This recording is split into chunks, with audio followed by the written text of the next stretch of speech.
Oh, breaking my desk.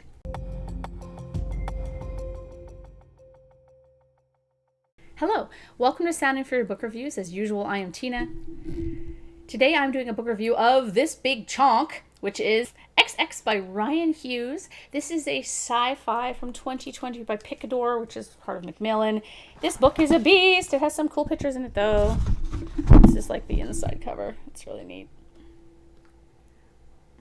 How do I start this? So, a novel that succeeds in some places and lands off kilter in others, XX is nonetheless a fascinating read for those not daunted by found fiction narratives and a gigantic tome of a text.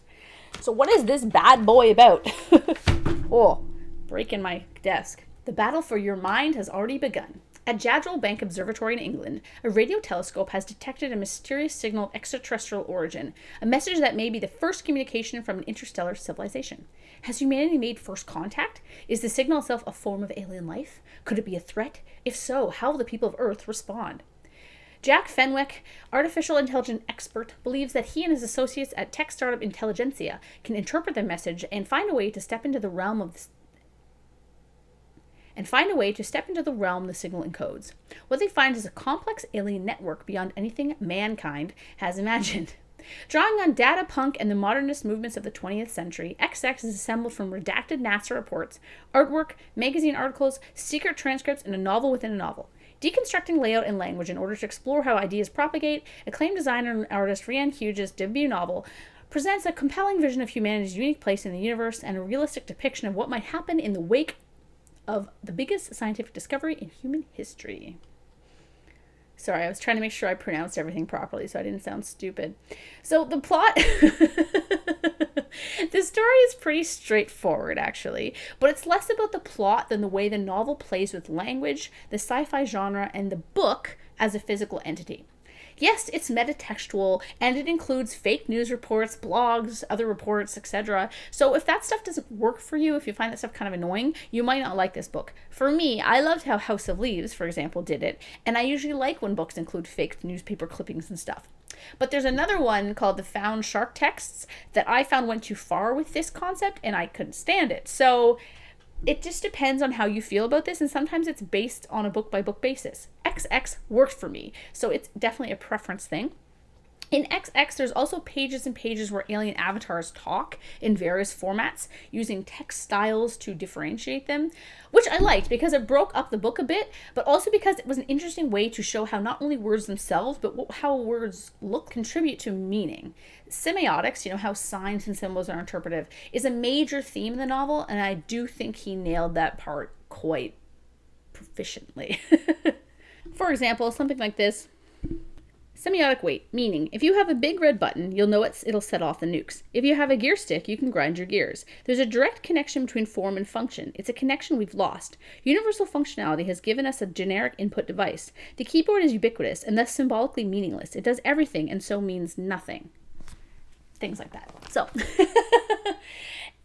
given that sentence, you'll see that the book is both thematically and physically heavy, but I also think it's a bit bulky and could stand to be trimmed down a bit.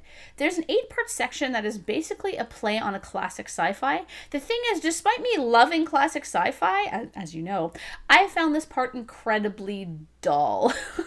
Rather than immerse me further, it took me out of the novel, and I honestly struggled to get through it. In fact, I don't think I did. I think I skipped the last two sections. The book works best if you think of it as a rumination on what makes up an idea, how an idea grows, and why it becomes solidified in a person's brain, a culture, and a society. It's less about tangible events than a deep dive into what it means to think, to create, and who controls ideas, especially given our technology today and how ideas have more permanence given the internet. But then again, do they? There's so much on the internet that perhaps ideas simply get lost in the fog. Ideas like that'll come up in this book. It delves a bit into culture and into meaning in terms of what it means to exist as well, which I thought was quite fascinating. Consider the lost creations of alien races we will never know. Think of all those civilizations that have already risen, flowered into something strange and exotic and beautiful, then vanished with no one to mark their passing, no record of their ever being but bones and dust and broken machines marooned on worlds with no name. Was their fleeting light not worth preserving? So the characters in the book. The characters are good. They aren't particularly deep. Each one gets a scene about their youth, for example, meant to be backstory. And Jack has a bit more focusing on his natural affinity for seeing patterns. But I loved their dynamic as this sort of ragtag team. Nixon was my favorite character, and I kind of shipped him and Harriet a little bit. I liked the gender parity of the cast as well, despite how often mankind was used. And the alien avatar characters were quite often funny and endearing. I really liked them. The main plot of the story focuses on virtual reality, the internet metaverse, as a place the characters visit and spend time in, which, as you know, if you follow my channel, is not my favorite subgenre of sci-fi. I don't hate it. I liked Permutation City, I liked Snow Crash, I love Neuromancer, but it's not something I gravitate towards. I find the descriptions within these meta places a bit tedious, and this book has a lot of that. People who are really into these kind of like cyberpunk stories would likely really love this aspect, but I was like, I want tangible alien cultures. As such, my favorite parts of the novels were the parts where the characters weren't in the metaverse, but when Dana is exploring the moon incident, for example, and when the team were interacting at the office. I really liked that. I kind of wish there was more of that. Overall, if any of this sounds appealing to you, though, metaverse, found text narratives, for lack of a better term, it doesn't really fit here, but I can't think of anything else, what else to call it. First contact, thematic concerns versus plot concerns. Do check this book out. It is a beast, but it is fascinating and it's really fun. It's got some cool, it's got cool, God, it's really hard to do with the way my camera's set up here, but it's got really cool, things like that. I'm trying to find one of the cool things. It's got, things like this.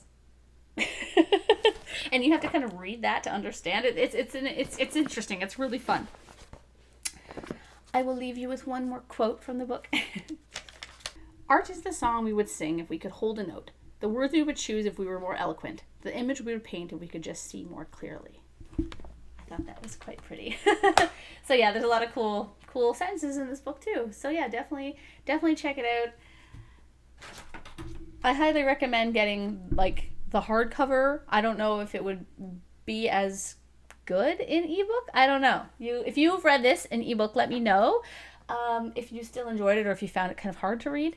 I mean, I was reading mine on the beach, holding it up, blocking the sun like this. So that was also a benefit. So yeah, thanks for watching. And yeah, let me know in the comments if you've read XX and what you thought of it.